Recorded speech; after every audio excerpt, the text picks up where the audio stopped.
सोचिए, कैसा होगा वो पल जब इस नश्वर शरीर से सांसों की आखिरी डोर टूट जाएगी। जब ये दुनिया, ये रिश्ते, ये धन दौलत सब यहीं पीछे छूट जाएंगी। हम सब जानते हैं कि मृत्यु एक शाश्वत सत्य है, जो आया है उसे जाना ही होगा। लेकिन क्या कभी हमने यह सोचा है कि जब इस भौतिक शरीर की आंखें हमेशा के लिए बंद हो जाती हैं, तो उस पल के ठीक बाद क्या होता है?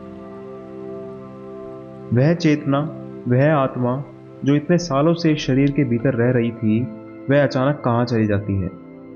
क्या वह तुरंत किसी नए गर्भ में प्रवेश कर जाती है, या फिर वह यहीं इसी घर में अपने ही लोगों के बीच भटकती रहती है? हमारे सनातन धर्म के सबसे रहस्यमयी और गहरे ग्रंथों में से एक गरुड़ पुराण में इस सफर का एक ऐसा विवरण मिलता है जिसे सुनकर किसी भी इंसान की रूह कांप उठे। इसमें बताया गया है कि प्राण छूटने के ठीक बाद आत्मा को एक बेहद ही अनोखे, रहस्यमयी और कभी कभी डरावने सफर से गुजरना पड़ता है। और सबसे बड़ी बात, मृत्यु के बाद के वो तेरह दिन उस आत्मा के लिए सबसे ज़्यादा महत्वपूर्ण और अजीब होते हैं। आज की इस वीडियो में हम किसी अंधविश्वास की बात नहीं करेंगे।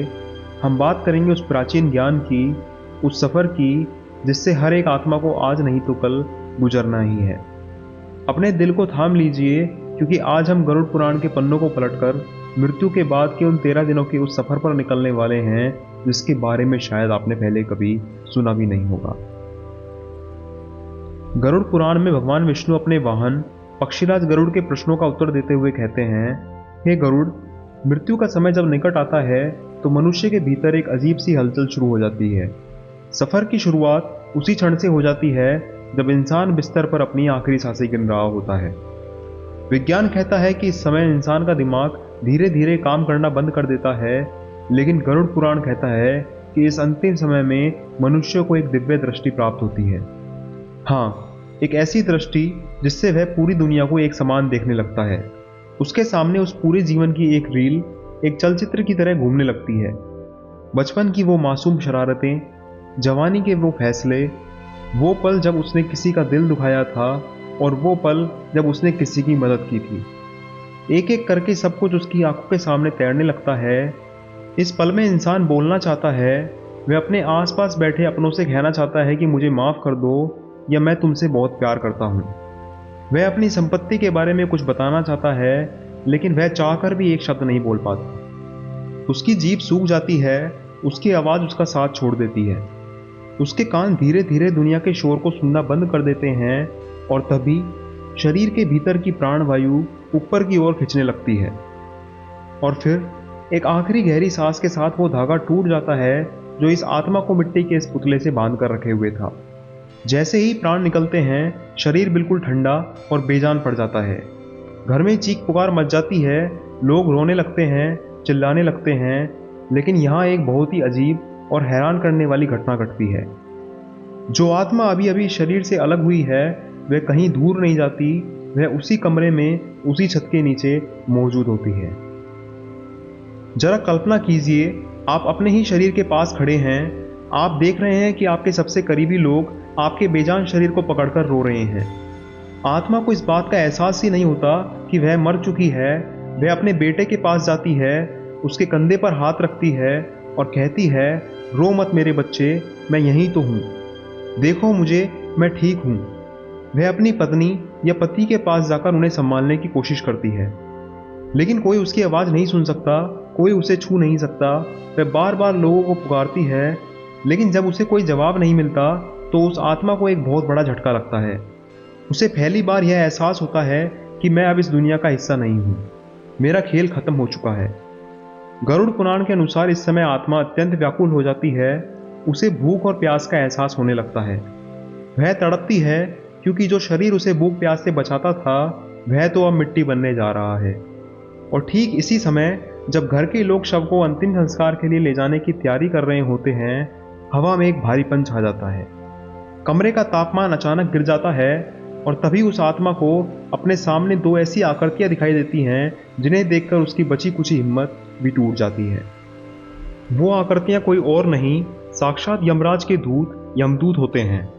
गरुड़ पुराण में यमदूतों का जो रूप बताया गया है, उसे सुनकर ही रूह कांप जाती है। उनके बाल खड़े होते हैं, उनका रंग कौवे की तरह काला होता है, नाखून नुकीले होते हैं और उनके चेहरे पर रत्ती भर भी दया नहीं होती है। जैसे ही यमदूत कमरे में प्रवेश करते हैं, आत्मा डर के मारे चीखने लगती है। वह इधर उधर भागने की कोशिश करती है, अपने ही मृत शरीर के भीतर वापस घुसने का प्रयास करती है, लेकिन अब बहुत देर हो चुकी है। प्रकृति का नियम उसे ऐसा करने की अनुमति नहीं देता। यमदूत बिना कोई समय गवाए उस आत्मा के गले में अंगूठे के आकार का एक अदृश्य पाश डालते हैं। यह वही पल होता है जब आत्मा को पूरी तरह से इस भौतिक संसार से खींचकर अलग कर दिया जाता है। यहाँ गरुड़ पुराण एक बहुत ही सुंदर और गहरी बात कहता है। यमदूत हर आत्मा के साथ एक जैसा बर्ताव नहीं करते। अगर मरने वाला व्यक्ति जीवन भर धर्म के रास्ते पर चला हो, उसने दूसरों की मदद की हो, उसके भीतर प्रेम और करुणा रही हो, तो यम के दूत उसके सामने अत्यंत सौम्य और शांत रूप में आते हैं। वे उसे बड़े आदर के साथ अपने साथ ले जाते हैं।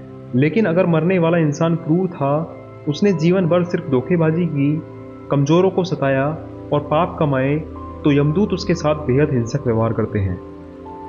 वे उसे जंजीरों से बांधते हैं, उसे डराते हैं और घसीटते हुए आगे बढ़ते हैं। अब शुरू होता है मृत्यु के बाद का सबसे पहला और सबसे थका देने वाला सफर। यमदूत उस आत्मा को लेकर तुरंत यमलोक की ओर रवाना हो जाते हैं। क्या आप जानते हैं कि यमलोक यहाँ से कितनी दूर है? गरुड़ पुराण के अनुसार हमारी धरती से यमलोक की दूरी 86,000 योजन है। अगर आज के विज्ञान के हिसाब से समझें तो यह करोड़ों किलोमीटर दूर एक अलग ही आयाम है। इस पहले दिन यमदूत आत्मा को बिना रुके, बिना पानी की एक बूंद दिए उस तप्त और कटीले रास्ते पर घसीटते हुए ले जाते हैं। आत्मा बार बार रोती है, चिल्लाती है, मुझे छोड़ दो, मुझे मेरे परिवार के पास जाने दो, मुझे प्यास लगी है, मुझे पानी दो। लेकिन यमदूतों के कान बंद होते हैं। वे सिर्फ अपने कर्तव्य को जानते हैं। वे आत्मा को उसके जीवन में किए गए पापों की याद दिलाते हैं। वे कहते हैं, जब धरती पर थे तब तो बड़े मजे में जी रहे थे, कभी सोचा था कि इस दिन का सामना करना पड़ेगा। जो बोया है वही तो काटोगे। यह सफर पूरे 24 घंटे तक चलता है। इन 24 घंटों में आत्मा पूरी तरह टूट जाती है। उसका सारा अहंकार, सारा घमंड कि मैं इस कंपनी का मालिक हूँ, मेरे पास इतना बैंक बैलेंस है, मैं बहुत ताकतवर हूँ, सब कुछ धूल में मिल जाता है। उसे समझ आता है कि इस सफर में वह बिल्कुल अकेला है। ठीक 24 घंटे बाद यमदूत उस थकी हारी डरी हुई आत्मा को लेकर यमराज के दरबार में पहुंचते हैं। वहां विशाल और भव्य सिंहासन पर मृत्यु के देवता धर्मराज यमराज बैठे होते हैं। उनके ठीक बगल में चित्रगुप्त मौजूद होते हैं, जिनके पास ब्रह्मांड के हर एक जीव के अच्छे और बुरे कर्मों का पूरा लेखा जोखा यानी बही खाता होता है। जैसे ही आत्मा वहां खड़ी होती है, चित्रगुप्त उसके जीवन की किताब खोलते हैं। यमराज उस आत्मा को देखते हैं। कोई सजा तुरंत नहीं सुनाई जाती। यमराज केवल आत्मा के कर्मों का मुआयना करते हैं और फिर एक ऐसा आदेश देते हैं जो बहुत ही अप्रत्याशित होता है। यमराज कहते हैं, इस आत्मा को अभी सजा नहीं दी जा सकती। इसका शरीर अभी पूरी तरह से पंच तत्व में विलीन नहीं हुआ। इसके परिवार वाले इसके अंतिम संस्कार और श्राद्ध की रस्में पूरी कर रहे हैं। जाओ, इसे वापस घर छोड़कर आओ। यमदूतों के चंगुल से छूटकर आत्मा पलक झपकते ही वापस अपने घर, अपने उसी शमशान घाट पर पहुंच जाती है। लेकिन यहाँ आकर उसे जो दुख मिलता है वो यमदूतों के कोड़ों से भी ज्यादा दर्दनाक होता है। आत्मा देखती है कि जिस शरीर को उसने सालों तक सजाया, खिलाया पिलाया, जिसके आराम के लिए उसने दिन रात एक कर दिए, वो शरीर अब लकड़ी के लट्ठों के बीच जलकर राख हो चुका है। उसका अब इस दुनिया में कोई भौतिक अस्तित्व नहीं बचा। अब शुरू होते हैं वो सबसे रहस्यमयी 12 दिन। गरुड़ पुराण कहता है कि अपने शरीर के जल जाने के बाद आत्मा पूरी तरह बेघर हो जाती है। वह हवा में एक अंगूठे के आकार के सूक्ष्म शरीर में कैद हो जाती है। अब वह न तो यमलोक जा सकती है और न ही इस दुनिया के लोगों से बात कर सकती है। वह अपने ही घर के कोने में या उस छत पर जाकर बैठ जाती है जहां उसका परिवार रहता है। वह भूखी है, वह प्यासी है। वह देखती है कि उसके जाने के बाद उसके बच्चे, उसकी पत्नी या उसके माता पिता किस तरह विलाप कर रहे हैं। वह उनके आंसू पोंछना चाहती है, लेकिन उसके हाथ हवा की तरह आर पार निकल जाते हैं। वह घर के रसोई घर में जाती है, पानी पीने की कोशिश करती है, लेकिन सूक्ष्म शरीर होने के कारण वह पानी की एक भी बूंद को गले से नीचे नहीं उतार पाती। वह तड़पती है और यहीं पर सनातन धर्म की सबसे महत्वपूर्ण रस्म की शुरुआत होती है, पिंडदान और गरुड़ पुराण का पाठ।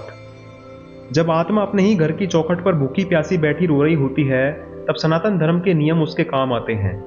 गरुड़ पुराण में भगवान विष्णु कहते हैं, हे गरुड़, मृत्यु के बाद परिवार वालों द्वारा दिया गया दान या पिंडदान ही उसे तड़पती हुई आत्मा का एकमात्र संबल बनता है।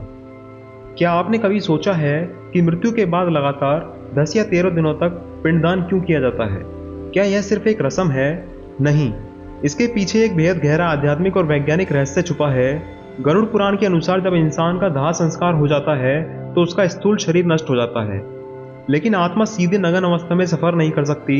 उसे यमलोक के लंबे रास्ते पर चलने के लिए एक नए अदृश्य शरीर की जरूरत होती है, जिसे यातना शरीर कहा जाता है। और आपको यह जानकर हैरानी होगी कि यह यातना शरीर किसी जादुई तरीके से तुरंत नहीं बनता, बल्कि यह आपके परिवार द्वारा रोज दिए जाने वाले चावल और जौ के पिंडों के अंश से एक एक अंग करके पूरे 10 दिनों में तैयार होता है। जरा सोचिए, हमारे ऋषियों ने इस व्यवस्था को कितनी गहराई से लिखा है। पहले दिन का पिंड। जब पहले दिन का पिंड दिया जाता है तो हवा में भटकती उस आत्मा को उसका मूर्धा यानी सिर मिलता है। दूसरे दिन के पिंड देने पर आत्मा को कान, आंख और नाक प्राप्त होती है। तीसरे दिन के पिंड के भोग से उसका गला, कंधे, छाती और हृदय का निर्माण होता है। चौथे से छठे दिन के पिंड से आत्मा को पीठ, पेट, नाभि और गुर्दा मार्ग मिलते हैं। सातवें और आठवें दिन के पिंड से उसकी जांघें और पैर बनते हैं। 9वें और 10वें दिन के पिंड से उस शरीर के भीतर भूख, प्यास और चलने की शक्ति यानी प्राणों का संचार होता है। यानी जो पिंडदान आपके घर में हो रहा है वो कोई साधारण भोजन नहीं, बल्कि वह उस आत्मा के लिए एक नया वाहन तैयार कर रहा है। गरुड़ पुराण में साफ चेतावनी दी गई है कि जिस व्यक्ति के भाग्य में पिंडदान नहीं होता या जिसका कोई कुल खानदान नहीं बसता जो उसके लिए यह रस्म कर सके, वह आत्मा पूरे 13 दिनों तक भयंकर कष्ट पाती है। वह भूख से तड़पती है, हवा में चिल्लाती है और बिना शरीर के एक फटे हुए कफन की तरह ब्रह्मांड के शून्य में भटकती रहती है। उसे यमदूत फिर सीधे घसीटते हुए ले जाते हैं, जिससे उसे असहनीय दर्द होता है। 11वें और 12वें दिन जब घर में गरुड़ पुराण की कथा पढ़ी जाती है तो वह आत्मा वहीं बैठकर अपनी पूरी कहानी सुन रही होती है। वह सुनती है कि उसने जीवन में क्या सही किया और क्या गलत। इन 2 दिनों में आत्मा को भोजन के रूप में नारायण बलि या विशेष माश्राद्ध का भोग मिलता है। इसे खाकर अब उसके नए शरीर में इतनी ताकत आ जाती है कि वह करोड़ों किलोमीटर का सफर तय कर सके। लेकिन इन 2 दिनों में आत्मा के भीतर एक बहुत बड़ा मानसिक युद्ध चल रहा होता है।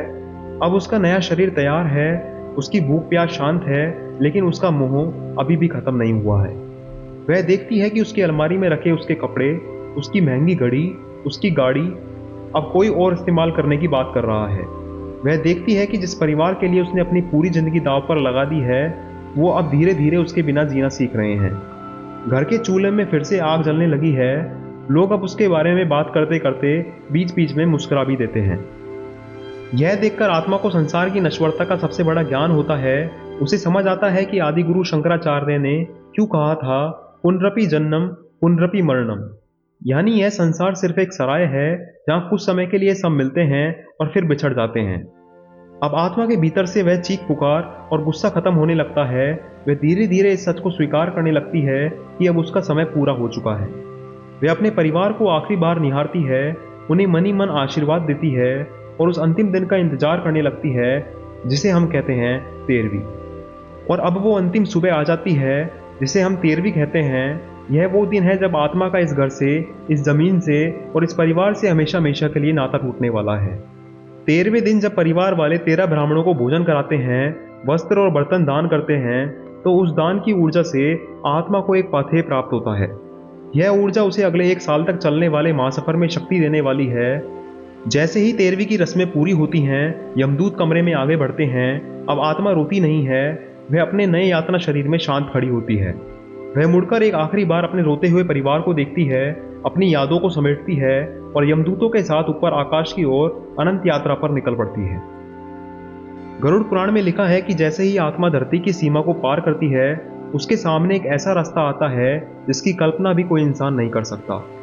जिसके बाद वह सबसे भयानक पड़ाव पर पहुंचती है, जिसे सुनकर बड़े बड़े पापियों के पैर कांप जाते हैं, वैतरणी नदी। गरुड़ पुराण का यह सबसे डरावना और रहस्यमयी हिस्सा है। यमलोक के रास्ते में पड़ने वाली यह वैतरणी नदी 100 योजन चौड़ी है। इसके किनारे पहुंचते ही पुण्य आत्माएं और पापी आत्माएं पूरी तरह अलग हो जाती हैं। भगवान विष्णु कहते हैं, हे गरुड़, जिन्होंने जीवन में कभी गोदान किया हो, भूखों को अन्न दिया हो और ईश्वर की भक्ति की हो, उनके पहुंचते ही इस खोलती हुई नदी के बीच एक दिव्य नाव प्रकट होती है। नदी के भयानक जीव शांत हो जाते हैं और वह आत्मा बड़े आराम से मुस्कुराते हुए इस नदी को पार कर लेती है। लेकिन जिन्होंने जीवन भर सिर्फ अधर्म किया, जिन्होंने दूसरे के हक को छीना, बेजुबान जानवरों पर अत्याचार किया और घमंड में जिए, उनके लिए कोई नाव नहीं आती। यमदूत उन्हें उस खोलते हुए खून और मवाद की नदी में ढकेल देते हैं। वह आत्मा सदियों तक उस अफंती नदी में डूबती उतरती है। जहाँ भयानक जीव उसका मांस नोचते हैं, वह चीखती है, लेकिन वहां उसकी चीख सुनने वाला कोई नहीं होता। इस खौफनाक पड़ाव को पार करने के बाद आत्मा आखिरकार पहुंचती है धर्मराज यमराज के मुख्य दरबार में। वहां महाज्ञानी चित्रगुप्त अपनी दिव्य पुस्तक खोलते हैं। वहां कोई झूठ नहीं चल सकता, कोई वकील आपके केस को नहीं बदल सकता। आपके हाथों की उंगलियों ने जो पाप किए हैं, आपकी आंखों ने जो वासना देखी और आपके दिल ने जो नफरत पाली, सब कुछ एक थिएटर की स्क्रीन की तरह यमराज के सामने साफ दिखाई देता है। वहां कर्मों के तराजू पर आत्मा को तोला जाता है। अगर पाप भारी हैं तो उसे नरक के 84 लाख द्वारों में से किसी एक में डाल दिया जाता है, जहां उसे तब तक यातनाएं मिलती हैं जब तक कि उसके पापों का हिसाब बराबर ना हो जाए। और अगर पुण्य भारी है तो उसे स्वर्ग के आनंदमयी लोकों में स्थान मिलता है और फिर उसे तुरंत एक नए पवित्र गर्भ में भेज दिया जाता है ताकि वह अपने सफर को आगे बढ़ा सके। दोस्तों, गरुड़ पुराण की यह रहस्यमयी यात्रा हमें डराने के लिए नहीं लिखी गई है। हमारे पूर्वजों ने, हमारे ऋषियों ने इस ग्रंथ की रचना इसलिए की थी ताकि हम जीवित रहते हुए यह समझ सकें कि हमारे आज के फैसले हमारे कल का रास्ता तय करते हैं। यह जो 4-6 फीट का शरीर लेकर हम घूम रहे हैं, यह तो बस एक किराए का घर है। एक दिन इसे मिट्टी में मिल ही जाना है। अहंकार कैसा, घमंड कैसा और नफरत कैसी। जब 13वें दिन आपके अपने ही हाथ से बनाए साम्राज्य से आपको हमेशा के लिए विदा कर दिया जाएगा, तो आपके साथ सिर्फ एक ही चीज रह जाएगी, आपके कर्म। आज जब आप इस वीडियो को बंद करेंगे और अपने रोजमर्रा के जीवन में वापस जाएंगे, तो एक पल के लिए अपनी आंखें बंद कर खुद से पूछिएगा, क्या मैं जो आज कर्म करने जा रहा हूं वो मुझे वैतरणी नदी में नाव दिलाएंगे या जंजीरें? जीवन का आदर कीजिए, प्रेम बांटिए और धर्म के रास्ते पर चलिए, क्योंकि मृत्यु अंत नहीं है। मृत्यु तो बस एक नए सफर की शुरुआत है। अगर आपको ये वीडियो पसंद आई तो इस वीडियो को लाइक कीजिए और हमारे चैनल से जुड़िए। हम फिर से पेश होंगे किसी और कहानी के साथ। तब तक के लिए शुरू करें अपना पहला आत्मसंवाद।